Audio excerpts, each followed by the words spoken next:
Hello and welcome to day 103 of me trying to teach myself how to draw.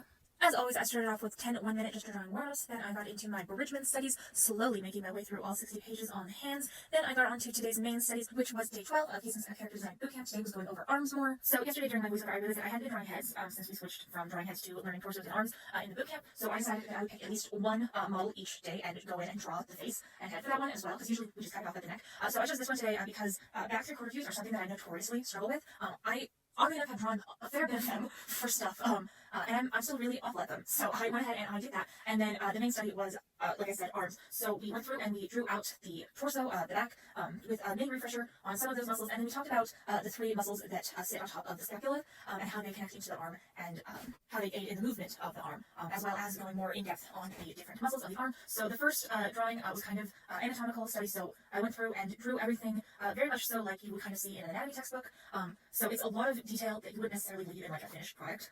It's just a lot of muscles. So we went through and we did that, and I labeled all of them. And then for the second drawing, we looked at how the muscles of the forearm change when your hand is rotated. So whether your palm is facing up or down, that changes how your bones, they will either sit next to each other or twist around each other, as well as your muscles. You kind of have three main muscle groups, one connecting the back of your wrist, one connecting your thumb, and one connecting your pinky, and they wrap around your arm, and they rotate as you rotate your arm. So we went through and did notes using this model. She had both her arms up and rotated, and then he went through and he just drew the arm facing down.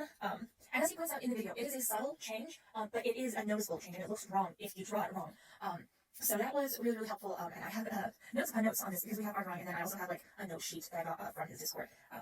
So that was really helpful. The nice thing is we're still drawing in the torso, but he's doing like quick draw-ins, so I have to either pause the video or quickly draw in with him, which I usually have to pause the video, don't get me wrong, but it's nice because it forces me to, A, continue to practice drawing torsos, and B, get faster at it. And I feel like I am maintaining more of the gesture when I draw torsos out nowadays, which is really, really nice, because they used to look so stiff. Don't get me wrong, they're still kind of stiff, but they're looking better, and I'm really happy about that. So I got some really good notes on the arms, and then for the third model, he wanted to show how arms look and can be drawn in when you don't have a lot of muscle to show definition, or I want to say detail or contour lines. I think contour lines is more correct. Anyways, but this was kind of showing how arms can be drawn out without the muscle, and I ran out of storage, so I didn't do all of it. But here's that drawing, and we drew in the bones of the arm, kind of showing how when there's not a lot of muscle, you tend to use the bones to help figure out the contour and form of the arm more. And then he drew one arm and torso from quote-unquote imagination or invention, whatever you want to call it. And then I went ahead and did one of my own just to wrap things up, kind of like almost like a mummy, how their arms are crossed over their chest for that one arm was what I was trying to get, because I tend to struggle with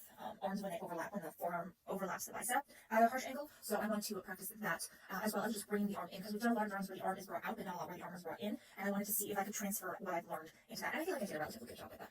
But yeah, that's what I got done today, and I will see you all next time.